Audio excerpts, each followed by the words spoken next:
Hello students, now today we are going to discuss the next topic for today about the AIDS, acquired immunodeficiency syndrome. You know very well about the AIDS, okay, and also the infectious and causal organism of the AIDS, HIV, that is, you know, human immunodeficiency virus, that is the cause of the AIDS. And you know also that this is a kind of STD disease, sexual transmitted disease, because most of chances and the disease is spread by sexual intercourse mostly, okay, that's why called STD, sexual transmitted diseases. Now in view of the board examination, the most of questions from this topic may be asked, like about the mode of infection, and never the questions regarding to the expanded form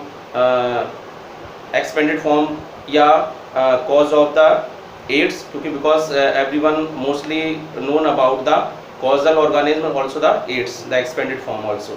So mostly जो questions होते हैं इस topic में mode of infection से होते हैं. Just suppose that कि why are macrophages called the factory of HIV, and what are the cells infected by the HIV.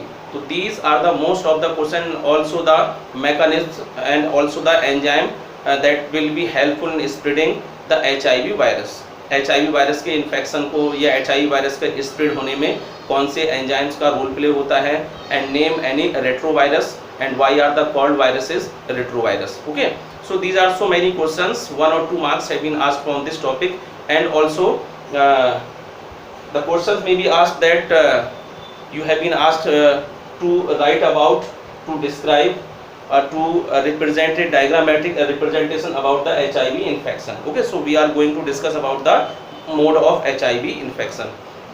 Generally what happen during the mode of infection, suppose that HIV virus है, okay, अब HIV virus ये एक macrophage cell है पूरी complete, that is a complete macrophage cell. Cell के अंदर you know that nucleus is present. So now what happen when the HIV virus infect the cell? This is the whole macrophage cell.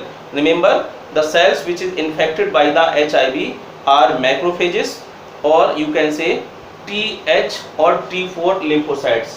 Okay, macrophages, the HIV virus that will infect the cells, macrophages, and also the Th4 lymphocytes. Th4 जिनको हम बोलते हैं T helper cells. T helper cells. These are infected by HIV virus. Now what are they? Because T helper cells, these are the part of our immunity.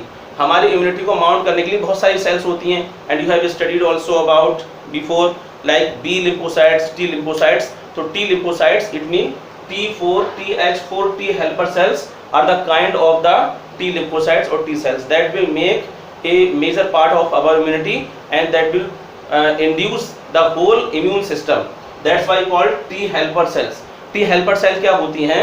ये पूरे हमारे immune system को induce करती है कि वो किसी भी एंटीजन के लिए या किसी वायरस को डिस्ट्रॉय करने के लिए हमारे इम्यून सिस्टम को हेल्प करें, इंड्यूस करें, ताकि वो वायरस डिस्ट्रॉय हो जाए. लेकिन HIV इन्फेक्शन जब हो जाता है तो in that case these cells are destroyed completely, and in that situation the our immune system will be weak. Okay, and that's why the minor infection when occur in our body, so there will be no chance that we will remain the protected from that minor infection. Okay, अगर हमें छोटा छोटा infection भी हो जाएगा और हमको ads हो चुका है या एड्स है, तो वो इन्फेक्शन होने के बाद हम बिल्कुल क्योर नहीं होंगे, ठीक नहीं होंगे, क्योंकि हमारा जो इम्यून सिस्टम है डे बाय डे वीक होता जाएगा. And that's why this is not a disease, this is a syndrome. क्योंकि क्या होता है कि इस एक तरह की इन्फेक्शन में क्या होगा कि छोटी छोटी डिसीज लगातार होती रहती हैं. कोई स्पेशली एक डिसीज की वजह से पर्सन की डेथ नहीं होगी, बल्कि बहुत सारी डिसीज कलेक्टिवली होती रहेंगी. आज कोई कफिंग हो गया, आज कोई और डिसीज हो गई, और डिसीज इस तरह से कलेक्ट होती जाएंगी बॉडी में, और लास्ट में वो सिंड्रोम की फॉर्म. सिंड्रोम का मतलब ये होता है that this is not a disease, this is called a syndrome, because this is not only a disease, because in this the immune system will be weak, and that's why the minor infection day by day occurs in body, and result the death will be there. Okay, तो यहाँ पर death तो ultimately होगी ही, यहाँ पर जो medicine अगर person कोई भी पेशेंट यूज करेगा तो मेडिसिन केवल लाइफ को बढ़ा तो देगी, लेकिन डेथ वहाँ पर होना 100% होना ही है। यानी कि प्रिवेंशन, दैट इज प्रिवेंशन, यहाँ पर केवल और केवल आप कुछ समय के लिए हम प्रिवेंट हो सकते हैं, लेकिन डेथ आपकी एक बार अगर HIV का इन्फेक्शन हो जाता है या एड्स हो जाता है तो डेथ 100% होनी है। मेडिसिन से केवल इतना होता है कि अगर मान लिया सपोज दैट आप 6 ईयर जी पा रहे हैं तो मेडिसिन लेने के बाद हो सकता है कि आप 7 ईयर या 8 ईयर आप जी पाएँ या सर्वाइव कर पाएँ। मेडिसिन से इतना बड़ा फर्क पड़ेगा, they will induce your life time, okay, when you take the medicines after getting the infection by HIV. So generally this is the mode of infection और HIV, how do the HIV virus spread in body? तो HIV virus ने HIV virus जैसे ही enter कर गया हमारी body में, enter करने के बाद वो मैक्रोफेज सेल पर इस तरह से इन्फेक्शन करेगा। किस तरह से? HIV वायरस जैसे ही मैक्रोफेज पर जाएगा तो HIV virus, you know that this virus will have only the RNA genetic material, तो ये अपने RNA जेनेटिक मटेरियल को मैक्रोफेज सेल के अंदर पहुंचा देगा, एंटर कर देगा। अब RNA क्या करेगा? RNA रिवर्स ट्रांसक्रिप्शन मैकेनिज्म की हेल्प से सेल के अंदर DNA बना लेगा, okay, and reverse transcription that is the mechanism, it mean to say RNA will make the DNA by reverse transcription process, okay, and that is only possible by reverse transcriptase method, okay.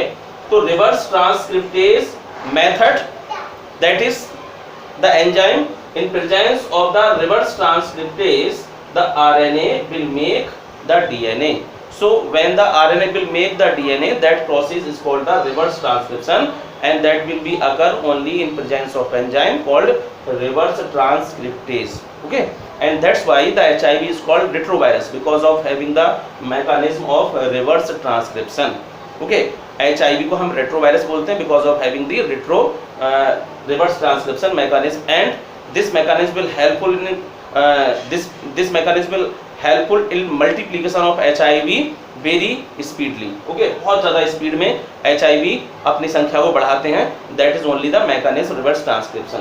तो RNA जो HIV के infection से यहाँ cell में पहुँच चुका है, RNA reverse transcription mechanism किया, DNA को बना लिया, and that DNA will later incorporate in the nucleus of macrophage cell.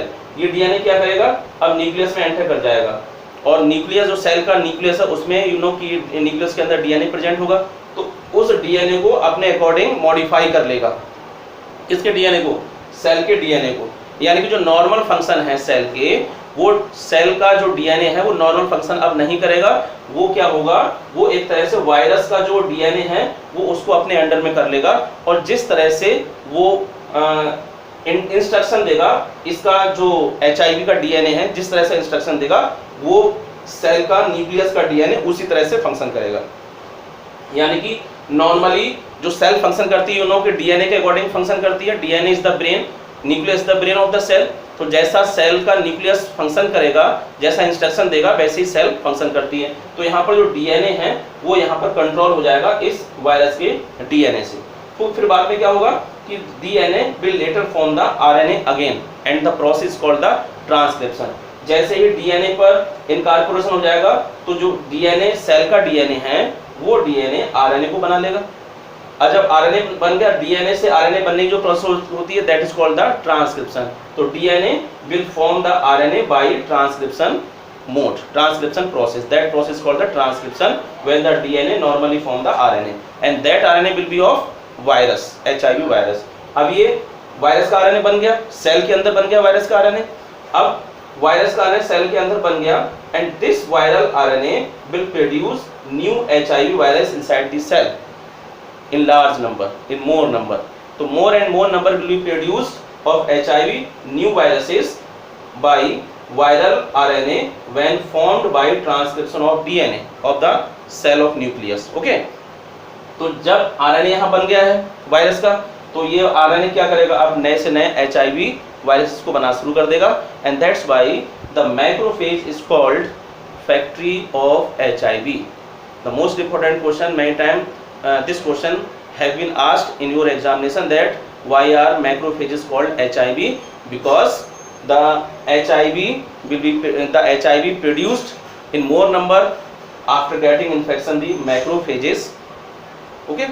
यानी कि HIV के इन्फेक्शन के बाद macrophages will produce a more number of HIV, that's why called HIV factory. Macrophages are called HIV factory. Okay, अब जब बहुत सारे virus बन जाएंगे, they will come out from the cell and they will infect the other cell of the body, other cell or other macrophages cell, and also they will infect the Th4 lymphocytes or T helper cells, and after the infection of these cells our immune system will be weak, and so minor infection when occur in our body, so they will be that's why we will get infected by minor infection. Okay, so this is all about the AIDS, acquired immunodeficiency, human immunodeficiency virus.